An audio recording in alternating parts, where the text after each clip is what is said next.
Welcome to the Pampered Thoughts podcast, where we are inspiring and encouraging women to love themselves as they are without shame or guilt, focusing on topics such as self-love, marriage and family, balance in life and business, and all things woman. Every week, we'll share inspirational topics that focus on helping you to overcome your struggles and limitations with lack of identity, low self-esteem, self-love, confidence, and so much more. I'm your host, Veronica, a wife, mom, speaker, entrepreneur, and more importantly, a daughter of the King.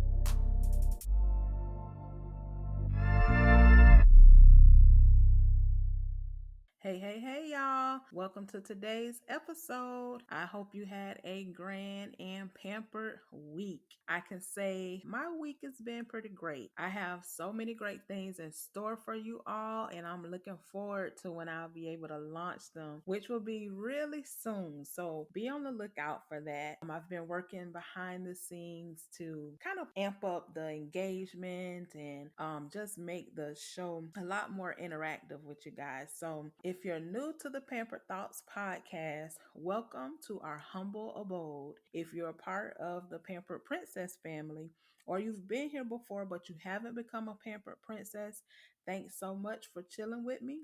It means a ton to me. If you want to know how to become a Pampered Princess, just go to the website, pamperedthoughts.com, and sign up. It's that easy. It's that simple. You'll see the list to become a Pampered Princess on the podcast page. So if you haven't done so already, please take time to subscribe, to share, to rate, and review the show if you like it. Also follow us on Instagram and Facebook at Pampered Thoughts and Twitter at I Am Pampered so you can stay in the loop. And I would love to know really how you're enjoying the show and how the show is helping you. Well, did you all know that September is Self-Care Awareness Month? I had no clue until I actually came across a picture on Instagram that mentioned it. So I thought, what a perfect topic this would be for the week, because that's one of the areas we actually focus on the show. And so self-care involves not just the physical aspect of our development, but the mental and the spiritual as well. We are mind, body, and spirit.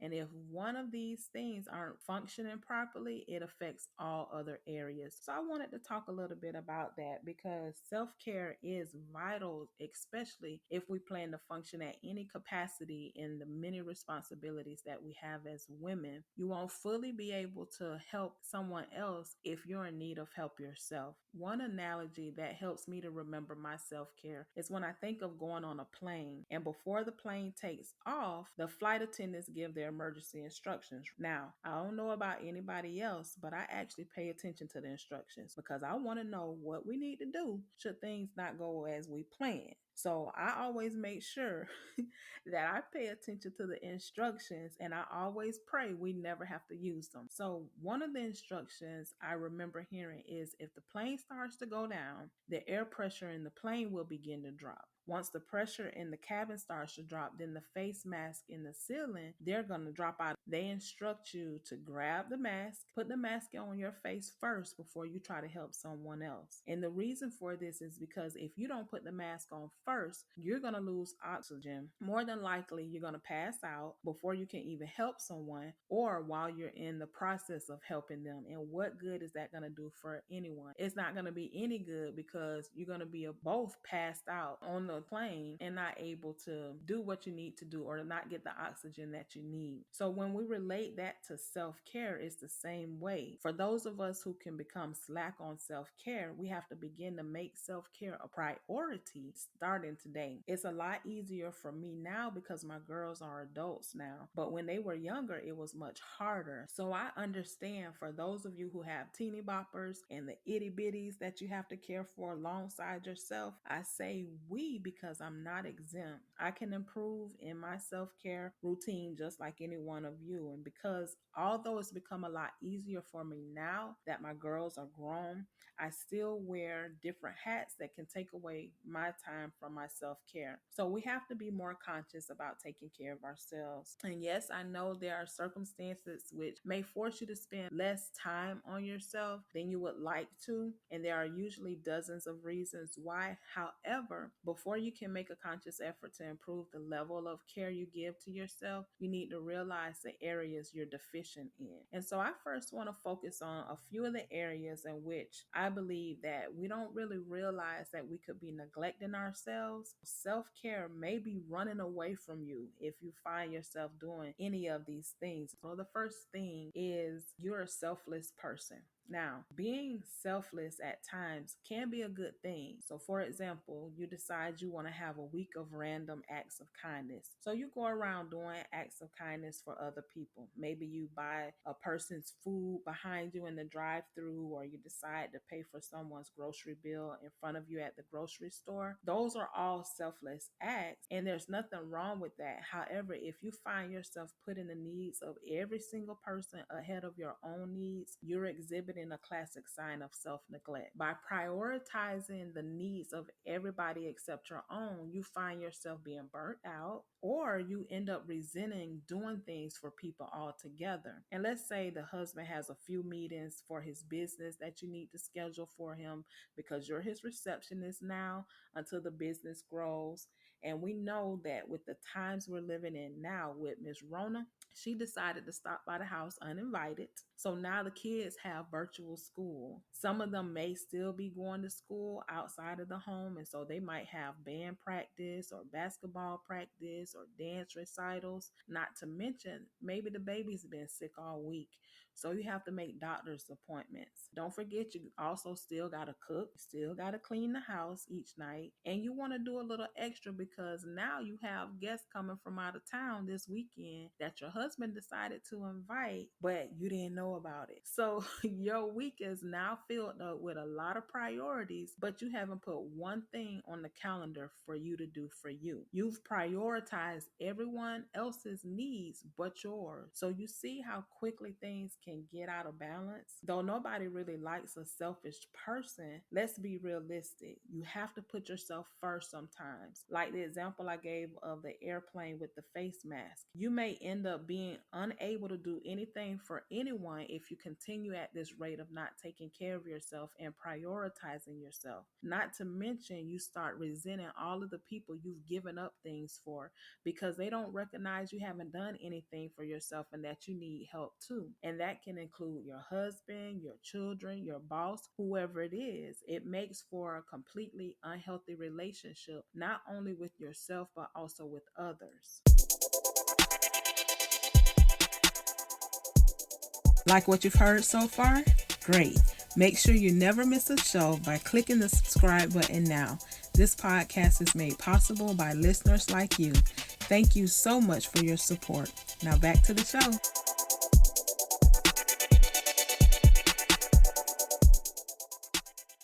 Another thing is also your appearance starts to suffer. If you feel guilty for dressing yourself up again, self-care may be breaking away from you. Another typical symptom of this is the chronic habit of wearing clothes that take less maintenance or older clothes, which makes you look like you've been home eating bonbons all day. The subtle changes of self-neglect can happen without you even realizing that it's happening.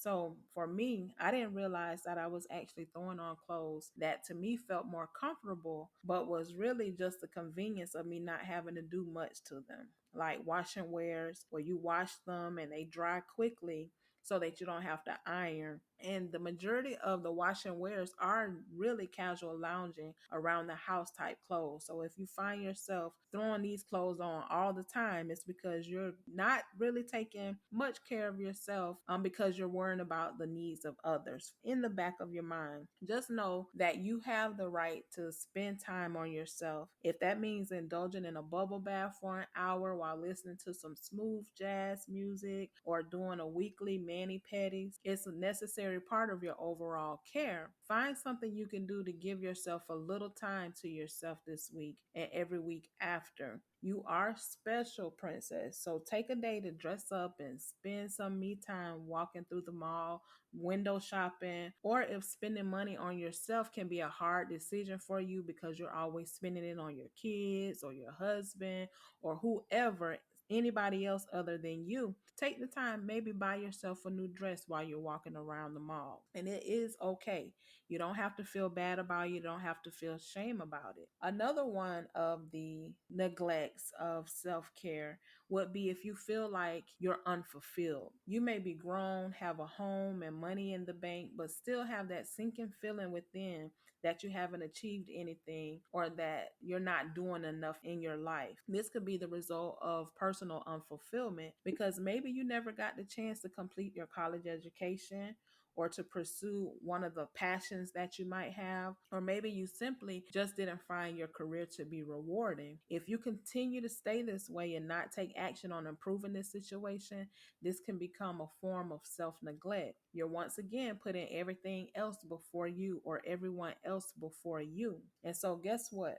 There is no better time than now to get up and go after whatever it is that you want because everyone has been on lockdown. Everyone has had the same amount of time during this quarantine time with Miss Rona wreaking havoc all over the doggone place. But even in the midst of all of that, I'm seeing so many ladies who are using this time wisely. They're finding out their gifts and their talents. And I've been able to see many new businesses to start to flourish. And it's a great thing. So you can do it. You can do it.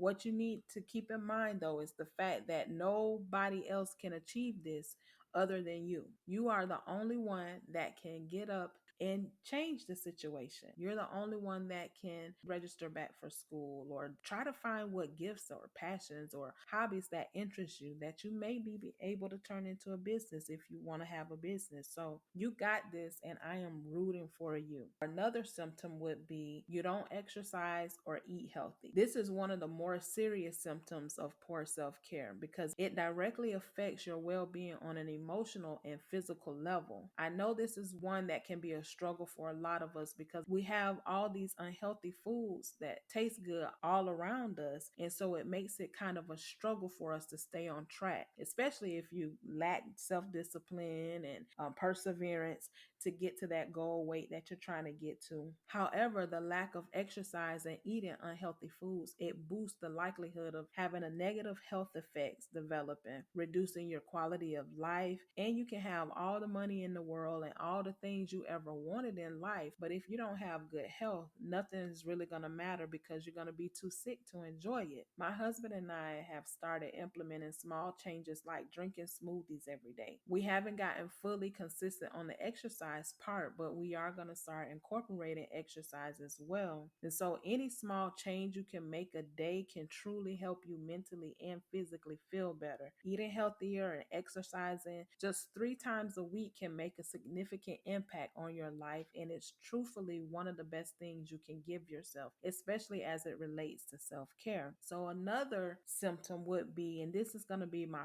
final one, is that you feel like life is a chore. This one can pretty much show the lack of self-care because you have a lack of joy. When living to you begins to feel like there's no real pleasure, you're just going through the motions of life without really truly finding joy in your day-to-day moments, that's a lack of self-care. You don't stop to take in, let's say, the views maybe on your way to work, or you don't experience joy from the little things your kids or your husband may do for you, and you only look forward to going to bed that night, or you only look forward to laying down and just really not doing anything. Feeling as if life has no real purpose for you can not only be sad, but it also kickstarts a cycle of negativity and can spiral into a deep hole of depression. And ask me how I know, because I've been there. I've been depressed to where I didn't see anything good in life. Now, I wasn't depressed to the point of snuffing myself out. No, I never let myself get to that point. But I did get to a point of just moving through the motions of life. And it wasn't fun. It wasn't exciting. It wasn't a way to live. One thing you need to know about life is that happiness is going to come and it's going to go. One minute you're up, the next minute you're down. But true joy happens when you have good times and bad times, but you're still able to be joyful about life and about the people in your life and about the things that go on in your life, even if you may have have that one bad moment, you still find joy. You know that no matter what happens, your circumstances are always going to get better. So, though self care should be second nature to us, many of us have to retrain ourselves to actually make conscious decisions about taking special care of ourselves. Put yourself on a calendar just like you would put your doctor's appointments or any other important meeting you may have. So, when someone asks you, are you busy on such and such day, or do you have anything to do on this particular day, you can say yes, because that's your time. Whatever time you schedule for on your calendar for your appointment with yourself, it doesn't matter what you're going to be doing. Even if you're just laying in bed reading a book you've been wanting to read for the past few months, that's your time and your self-care. You need to be selfish sometimes and to think about yourself so that you can meet your needs and your desires. You'll notice that it will only serve to make you happier and more consistent with maintaining your self-care. Now that we've been able to identify some of the areas that we can be neglectful to ourselves, let's decide and make these choices to be more conscious about taking care of ourselves, ladies, because we are, as I always say, princesses, and we have to pamper ourselves. We have to take care of ourselves so that we can be fit, so that we can be healthy in mind, body, and soul, not only for ourselves, but for our families, for our friends, for those that we have responsibilities to. So we want to be whole. We want to be complete in every area of our life. So until next time, stay pampered. Thanks for joining us this week on the Pampered Thoughts podcast. Be sure to visit us at www.pamperedthoughts.com, where you can subscribe to the show on iTunes, Stitcher, or RSS, so you'll never miss a show. You can also check us out on Facebook and Instagram at Pampered Thoughts and on Twitter at I Am Pampered. As always, subscribe to the show to catch a new episode every week. And if you found value in the show, please leave a rating on iTunes and tell a friend about us. We want to continue to bring you the episodes you love. Thanks again for listening, and until next time, stay pampered.